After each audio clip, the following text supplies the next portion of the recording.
বিয়ের প্রথম রাতে আমার শাশুড়ি মা আমাকে বললেন, যেদিন আমি পুজো সম্পূর্ণ করতে পারবো সেদিনে আমি আমার স্বামীকে দেখতে পারবো। কিন্তু রাতে পুজো করার আগে আমার শাশুড়ি মা একটা পারফিউম লাগিয়ে আমার ঘরে আসতেন, আর সেই গ্রানে আমার ঘুম চলে আসতো। এভাবে আমার বাচ্চাও হয়ে যায়, কিন্তু আজ অব্দি আমি আমার স্বামীকেই দেখতে পাইনি। একদিন রাতে আমি নাকে তুলো দিয়ে ঘুমানোর ভান করে থাকি। ওই রাতে আমার স্বামী আমার ঘরে আসে, আর আমার স্বামীকে দেখে আমার মাথায় আকাশ ভেঙে পড়ে। আমার খুব ধনী পরিবারে বিয়ে হয়েছিল, আমি খুব খুশি হয়েছিলাম, কারণ ছোটবেলা থেকে আমার কোনো শখ আহ্লাদ আমি পূরণ করতে পারিনি এই দরিদ্রতার কারণে। তাই আমি টাকার মূল্য বুঝতাম। বাবা মার কাছে 2টা টাকার জন্য কত মার খেয়েছি।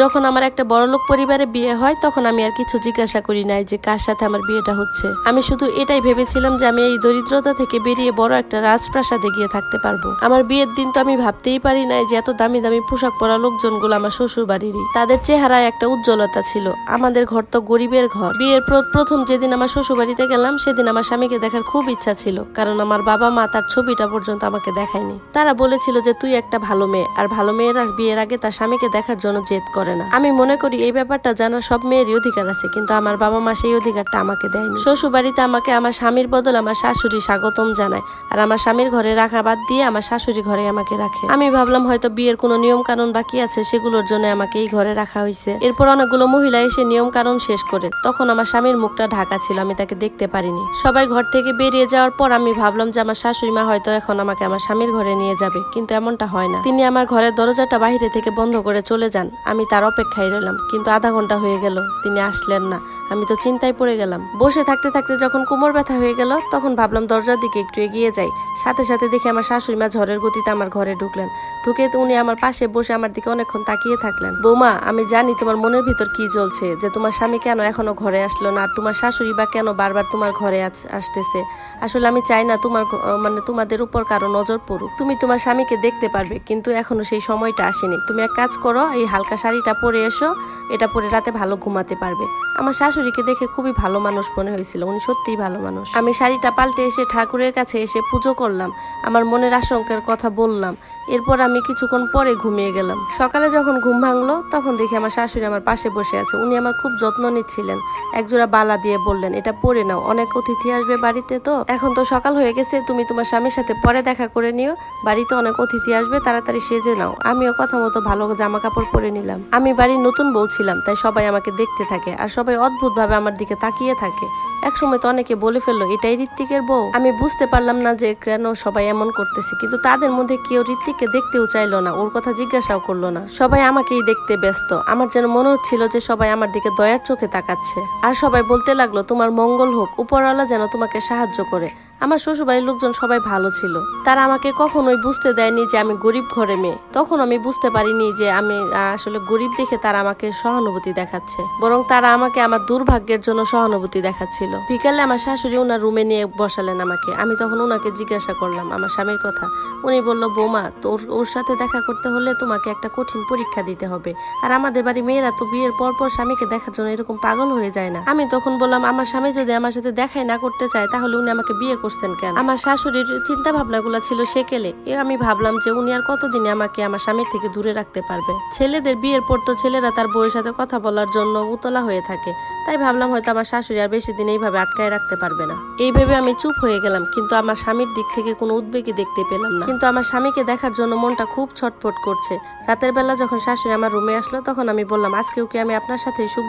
তখন আমার শাশুড়ি বলল, আচ্ছা নির্লজ্জ মেয়ে তো তুমি, তোমার স্বামীকে দেখার এতই তাড়া, তাই না? তাও আবার বিয়ের পর দিনই। আচ্ছা ঠিক আছে, চলো, তোমার সাথে তোমার স্বামী দেখা করবে, কিন্তু একটা পর্দা থাকবে, পর্দার আড়ালে থাকবা দুজনে। 7 দিন অন্তত এইভাবেই চলবে, আর তোমাকে প্রতি সকালে উঠে আরতি করতে হবে, ঘুমাতে যাওয়ার আগেও আরতি দিতে হবে। আমাদের পণ্ডিত মশাই এটাই বলে গেছেন যে বিয়ের 7 দিন পর তোমাকে পুজো করতে হবে, আর এই 7 দিন তুমি তোমার স্বামীকে দেখতে পাবে না। আমি ওনাকে বলি, ঠিক আছে মা, আমি এই নিয়ম পালন করতে প্রস্তুত, আর সেই দিন থেকে এই নিয়ম মানা শুরু করে দেই। এটা দেখে আমার শাশুড়ি মা খুব খুশি হন, আর বলেন, বৌমা, দোয়া করি তুমি অনেক বড় হও, উপরওয়ালা তোমার মঙ্গল করুক। সেদিন আমার শাশুড়ি মা আমাকে বলল, বৌমা, পণ্ডিত মশাই বলেছে দিনে তোমাকে 5 বার পুজো করতে, তুমি যদি 5 বার করে পুজো না করো, তাহলে তোমার স্বামীর সাথে তোমার আর দেখা হবে না। আমি তো হতাশ হয়ে গেলাম। পরদিন থেকে আমি 5 বেলা করে পুজো শুরু করে দেই। 4 বেলা করার পর রাতের বেলা যখন ফাইনাল পুজোটা করব, তখন আমার শাশুড়ি এসে আমাকে একটা সাদা চাদর দিয়ে বললেন, বৌমা, পণ্ডিত মশাই এটা দিয়েছে, এটা পরে তুমি পুজো করবে। আমি শাশুড়ির কথা মতো সেই দুপাট্টাটা পরে পুজো শুরু করলাম। সেই উন্নাটা থেকে একটা কেমন গন্ধ আসতেছিল, যেটা আমার খুব আজব লাগছে। এর কিছুক্ষণ পরে আমি ঝিমোতে শুরু করি, হাত পায়ের বল চলে চলে যায়। আমি কেমন যেন মাটিতে লুটিয়ে পড়ি। এরপর মনে হলো কেউ আমাকে কুলে নিয়ে বিছানায় শুয়ে দিল। এরপর আর কি হয়েছে আমি বলতে পারি না। যখন আমার ঘুম ভাঙলো প্রচুর মাথা ব্যথা করতেছিল, ঘুমটা তখনও পুরো হয়নি, হাত পায়ে জোর পাচ্ছিলাম না, খুব ক্লান্ত লাগছিল। শাশুড়ি মায়ের ঘরে এসে দুধ নিয়ে এসে বললেন যে বৌমা এই দুধটা খেয়ে নাও, তোমাকে অনেক দুর্বল লাগছে, সারা রাত পুজো পাঠ করেছে তো এই জন্য মনে হয় ক্লান্ত হয়ে গেছিলা। তখন আমি বললাম না মা, আমি তো পুজো শেষ করতে পারিনি, আমি তো তার আগেই ঘুমিয়ে পড়ছিলাম। তখন শাশুড়ি বলতেছে এ কি করলা বৌমা, তুমি তো আজকেও তাহলে ঋত্বিকের সাথে দেখা করতে পারবে না। উনি বললেন ঠিক আছে বৌমা, এটা কোনো ব্যাপারই না, তুমি আজকে মন প্রাণ দিয়ে পুজোটা শেষ করো, আজকে আমি ঋত্বিকের সাথে তোমার কথা বলাই দিবই। আমি বললাম আমার স্বামীকে আমার সাথে কথা বলতে চায় না।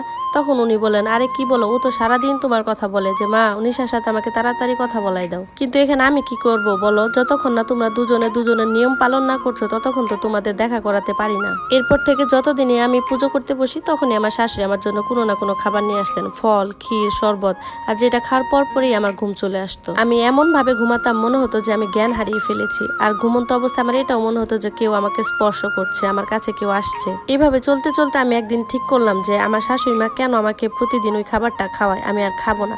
তো একদিন যখন পুজো করতে বসলাম তখন তিনি আবার ওই জুসের গ্লাস নিয়ে আসলো। আমি পরে বললাম মা আমি খাবারটা খাবো না, আমি পুজোটা সেরে নিই। আমার তেজ দেখে শাশুড়ি মা বুঝতে পারেন যে আজ আমাকে উনি কিছুতেই কিছু খাওয়াতে পারবে না, এজন্য চালাকি করে আরেকটা চাদর নিয়ে আসে, এনে বলতেছে বৌমা তোমাকে কতদিন বলছি যে পুজো করার সময় তুমি একটা মাথায় চাদর চেপে পুজো করবে, এই নাও এটা তোমার জন্য আমি এনেছি, এটা মাথায় চেপে পুজো করো। সেই চাদরটা যখন আমি মাথায় দিলাম তখন সেটাই হলো যেটা আমি চাইলাম না। আমার ঘুম পাইলো, আমি ঘুমিয়ে গেলাম। পরদিন আমার ঘুমটা ভাঙলো অনেক দেরিতে উঠা আমার অভ্যাস ছিল না, তারপরও দেরি হয়ে গেছে। ওই দিন আমার মনটা ভালো ছিল কারণ আমি বুঝতে পেরে গেছি যে এরপর আমার কি করতে হবে। আমি আমার শাশুড়ি চালাকি থেকে বাঁচার জন্য বিভিন্ন উপায় খুঁজতে লাগলাম। আমি ঠিক করলাম যে এবার আমি উনার পর্দা ফাঁস করেই ছাড়বো। সেদিন রাতে আমি নিজে থেকে ঘুমিয়ে পড়ার প্ল্যান করলাম। প্রতি রাতে আমার শাশুড়ি কিছু না কিছু খাইয়ে আমাকে ঘুম পাড়াতো, কিন্তু সেদিন আমি ঘুম পাড়ার ভান করে থাকলাম যাতে আমার শাশুড়ি আর আজকে কিছু না করতে পারে। এইভাবে আমি থাকার 10 মিনিট পর কেউ আমার ঘরে ঢুকে দরজাটা লাগিয়ে দেয়। তারপর আমি তার পায়ের আওয়াজ পাই, সে আমার দিকে আসছিল। আমার দিকে যখন আসে তখন আমি বুঝতে পারি যে সে একজন পুরুষ মানুষ। সে যখন আমার গায়ে হাত দেয় তখন আমি আর সহ্য করতে পারি না, এজন্য চোখ খুলে উঠে বসে তাকে দেখার পরে তো আমার মাথায় আকাশ ভেঙে পড়লো। আমি তো নিজে চোখকে বিশ্বাস করতে পারছি না যে আমাকে এত বড় ধোকা দেওয়া হয়েছে। আমার চোখ দিয়ে পানি গড়িয়ে আসে। আমার বিয়ে নিয়ে আমার কত স্বপ্ন ছিল এক মুহূর্তেই সব ভেঙে তছনছ হয়ে গেল। আমি দৌড়ে ওই ঘর থেকে বেরিয়ে আসলাম। আমার শাশুড়ি আমাকে বেরিয়ে যেতে দেখে হা করে থাকে। তাকে আমি বলি আপনি কেন এই কাজটা আমার সাথে করলেন, আমার জায়গায় যদি আপনার মেয়ে থাকতো তাহলে কি আপনি এই কাজটা করতে পারতেন? শাশুড়ি বলল বৌমা তুমি মন খারাপ করো না, আমি তোমার চেক আপ করিয়েছি, তুমি মা হতে যাচ্ছ। একদিন এক দাইমা এসেছিল বাড়িতে, উনি বলে গেছেন। আমার মাথার উপর আবার আকাশ ভেঙে পড়ে। আমি তো বলি মা আপনি তো বলেছিলেন যে আপনার ছেলের সাথে দেখা করার জন্য আমাকে পরীক্ষা দিতে হবে, সেই পরীক্ষায় পাশ না করা অবধি আমি তার সাথে দেখা করতে পারবো না, তাহলে আমার পেটে বাচ্চা কি করে আসলো? আপনি নিজে জানেন তো আপনি কি বলতে চাচ্ছেন আমাকে? তখন শাশুড়ি বলল বৌমা আমাকে ক্ষমা করে দিও, এখানে আমার করার কিছু ছিল না, আমার নিজের ছেলের সুখের জন্য আমি কাজটা করছি, এটা যদি আমার অন্যায় হয়ে থাকে তাহলে তুমি আমাকে ক্ষমা করে দিও, আমি সিদ্ধান্ত নিই এক মুহূর্ত আর ওই বাড়িতে থাকবো না। তখন আমার শাশুড়ি বলে বৌমা তুমি এই বাড়ি ছেড়ে চলে যেও না, তোমার পেটে আমাদের বংশের সন্তান আছে। কিন্তু আমি আমার শাশুড়ি কোনো কথাই শুনলাম না, সোজা ঘর থেকে জিনিসপত্র নিয়ে বাপের বাড়ি চলে গেলাম। বাপের বাড়ি যাওয়ার পর আমার মা আমাকে দেখে বললে মারে আমাকে তো ক্ষমা করে দিস, আমরা সবকিছুই জানতাম তোকে বলিনি। তখন আমি বললাম তোমরা আমার সাথে এই কাজটা কিভাবে করলা, তোমরা তো আমার নিজের লোক ছিলা, এই বিশ্বাসঘাতকতা না করলে কি হতো? আমরা মেয়েরা আর মেয়ের বাবা মারা খুব নিরুপায় হয়। তখন আমি বলি তোমরা নিরুপায় ছিল না, তোমাদের লোভ বেড়ে গেছিল, তোমাদের সাথে আমার কথা বলতে ইচ্ছা করছে না, চলে যাও এখান থেকে। সেখানে দেখি দরজার পাশে আমার বড় বোনটাও দাঁড়িয়ে আছে। তখন আমি বললাম তুইও কি তোর শ্বশুর বাড়িতে সুখী নস? তখন সে বলে তুই যখন এত বড় লোক বাড়িতে বিয়ে হওয়ার পরও সুখী না, তাহলে আমি কিভাবে সুখী হই যেখানে আমাদের নুন আনতে পান্তা ফুরায়? আমার শ্বশুর বাড়িতে দুবেলা দুমুঠো খাওয়ার জন্য পয়সা থাকে না, পয়সার জন্য প্রতিদিন ঝগড়া হয়।